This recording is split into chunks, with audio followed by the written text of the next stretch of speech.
آپ نے اردو کی کتابوں سے لے کر عربی کی کتابوں تک یہی پڑھا ہے. پہلی کلاس سے لے کر جہاں اسلامیات کا چیپٹر ہوتا ہے وہاں یہی بات حضور کی ہجرت کی بات ہو تو یہیں سے بات شروع ہوتی ہے کہ مولا کائنات بستر پر اس لیے لیٹے کہ مکہ والوں کی امانتیں تھیں. انہوں نے حضور کے پاس کچھ پیسے کچھ امانتیں کچھ مال رکھا ہوا تھا اور حضور نے علی کو بستر پر اس لیے لٹا دیا کہ علی مکہ والوں کی امانتیں لوٹا کر واپس آنا.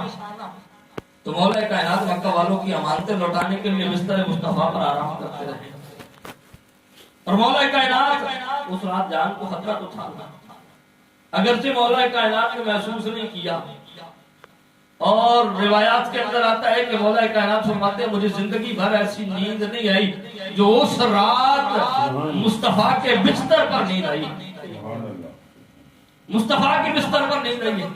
اب سوال یہ پیدا ہوتا ہے کہ علی ساری زندگی ایسی نیند کیوں نہیں آئی؟ خیبر فتح کر کے بھی ایسی نیند نہیں آئی. عمر ابن عبد ود کی گردن کاٹ کر بھی ایسی نیند نہیں آئی. مرحب کو 2 لفظ کر کے بھی ایسی نیند نہیں آئی. مصطفیٰ کے بستر پر وہ کیا تھا کہ تمہیں ایسی نیند آ گئی؟ فرمایا بات یہ نہیں تھی، وہ بھی سکون کی راتیں تھی، لیکن مسئلہ یہاں یہ ہے کہ مصطفیٰ نے جب بستر پر سلانے کے لیے کہا، مجھے سونے کے لیے کہا، تو مصطفیٰ نے ایک بات کی، علی صبح اٹھنا اور صبح اٹھ کر مکہ والوں کی امانتیں واپس کرنا اور امانتیں واپس کر کے پھر مدینے آنا.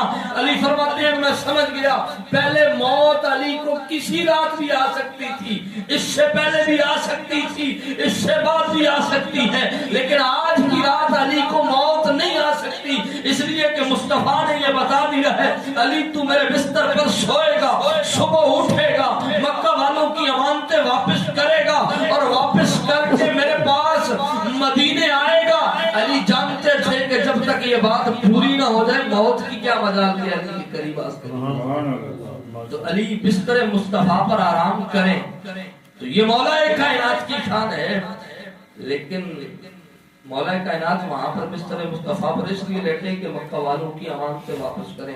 تو جو مکہ والوں کی امانتوں کی حفاظت کرے اگر وہ اتنی عظمت والا ہے تو جس نے ساری امت کی بلکہ خود مولا کائنات کی امانت کی حفاظت کی اس ابو بکر کے کیا کہنے. آپ میری بات کو سمجھیں گے نہیں، میں سمجھا دیتا ہوں آسانی سے کہ حضور علیہ الصلوۃ والسلام جب گئے ہجرت کی رات اس وقت ساتھ ابو بکر صدیق تھے. آج تو لوگوں نے اس کا بھی انکار کر دیا، کہنے لگے جی ساتھ ابو بکر صدیق نہیں تھے، وہ ایک ہے بدبخت. اس نے کہا جی ابو بکر صدیق ساتھ نہیں تھے، بتانا کچھ اور چاہتا تھا کہ ساتھ جو تھے وہ مولا کائنات تھے. میں نے کہا زندگی بھر لوگوں کو یہ بتاتے رہے کہ علی خلافت کا حقدار تھا. خلافت کا حقدار علی اس لیے تھا کہ علی کو نبی بستر دے کر گئے تھے. میں نے کہا بیٹا یہیں پر آ کے پھنس جاتے ہو کہ اگر بستر پر علی لیٹے ہوئے مصطفیٰ کے بستر پر علی آرام کر رہے تھے تو پھر ہجرت کی ساتھ مصطفیٰ کے ساتھ کسی کو ماننا تو پڑے گا. اور اگر ہجرت کی ساتھ علی مصطفیٰ کے ساتھ تھے تو پھر بستر پر وہ کون علی تھا جو مصطفیٰ کے بستر پر آرام کر رہا تھا؟ اگر بستر مصطفیٰ پر علی نہیں ہے تو پھر وہاں پر کون ہے؟ اور اگر بستر مصطفیٰ پر علی ہے تو غار میں حضور علیہ الصلوۃ والسلام کے ساتھ کون ہے؟ تو یہ بات ایسی ہے کہ جو سمجھ آنے والی ہے، عقل بھی اس کو تسلیم کرتی ہے کہ اگر مولا کائنات بستر رسول پر لیٹے ہوئے ہیں تو پھر ساتھ تو کوئی اور ہونا چاہیے. جو کوئی اور ہے اسی کو قرآن نے ثانی اثنین اذ ہما فی الغار اذ یقول لصاحبہ کہا ہے، وہ ابو بکر صدیق کی ذات ہے. اس وقت حضرت ابو بکر صدیق ہیں اور یا رسول اللہ صلی اللہ علیہ وسلم ساتھ ہیں. یہ وہ امانتیں تھیں جو مکہ والوں کی تھی، مولا کائنات نے وہ لوٹائی. ان کی ذمہ داری یہ تھی کہ تم نے مکہ والوں کی امانتیں واپس لوٹانی ہے. وہ مکہ والوں کی امانتیں تھیں کہ بستر پر علی کو لٹا کے مکہ والوں کی امانتیں واپس کرنے کے لیے کہہ دیا. لیکن یہاں ابو بکر صدیق کے ساتھ مصطفیٰ ہیں اور یہ امانت صرف مکہ والوں کی نہیں ہے، یہ امانت صرف مدینہ والوں کی نہیں ہے، یہ بدر و خیبر والوں کی نہیں ہے، یہ خندق و تبوک والوں کی نہیں ہے، یہ امانت صرف پاکستان و ہندوستان والوں کی نہیں ہے. حضور فرماتے ہیں ارسلت الی الخلق کافہ، مجھے ساری انسانیت کے لیے لیے ساری مخلوقات کے لیے رسول بنا کے بھیجا ہے.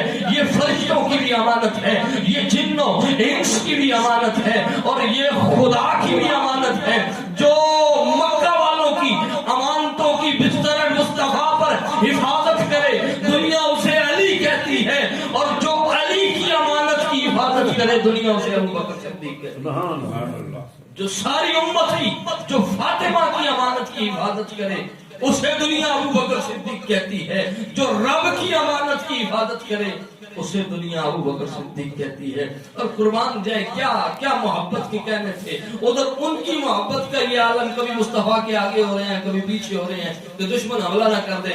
اور حضور تسلی دیتے ہوئے غار میں فرماتے ہیں لا تحزن ان اللہ معنا, ابو بکر پریشان نہ ہو. ابو بکر کو اپنی جان کی پریشانی نہیں تھی. اس وقت جو پریشانی ابو بکر کو لاحق تھی بتقاضا بشریت وہ یہی تھی کہ کہیں کوئی کافر میرے مصطفیٰ کو نقصان نہ پہنچائے. فرمایا ابو بکر پریشان نہ ہو, ان اللہ معنا, اللہ ہم دونوں کے ساتھ ہے. بتا دیا ابو بکر نہ دنیا تیرا کچھ بگاڑ سکتی ہے نہ میرا کچھ بگاڑ سکتی ہے. میں بھی تیرے ساتھ ہوں, میرا رب بھی تیرے ساتھ ہے, اور میرے ساتھ بھی میرا رب ہے. اور ابو بکر صدیق کے تو کیا کہنے, وہ علی جو بستر مصطفیٰ پر لیٹے وہ بھی بڑی شان والے ہیں, اور جو آج گنبد خضرا میں مصطفیٰ کے قدموں میں دو یار لیتے ہیں وہ بھی بڑی شان والے ہیں. ان کی عظمت کا بھی بڑا اعلیٰ مقام ہے, ان کی شان کے بھی کیا کہنے. تو دوستان محترم حضور کی نسبت کا, حضور کی ہر سنت کا حیا کیا کریں, کیونکہ ہم یہ کہتے ہیں بقول مظفر وارسی کہ خود کو دیں سرگن سے, خود کو دوں سرگن سے تو لگوں لاتعداد, وہ جو مجھ میں سے نکل جائیں تو صفر ہو جاؤں. فرمایا کہ ہم حضور کی ہر نسبت کا ادب و احترام اس لیے کرتے ہیں کہ حضور ہی کی وجہ سے سارے معاملات ہیں. حضور حضرت نے کہا تھا نا کہ جان ہے وہ جہان کی, جان ہے تو جہان ہے. تو حضور جانے جانا ہے, حضور جانے جہاں ہے. اگر جان ہو تو پھر سارے معاملات چلتے ہیں. حضور روح کائنات ہے, حضور وجہ وجود کائنات ہے.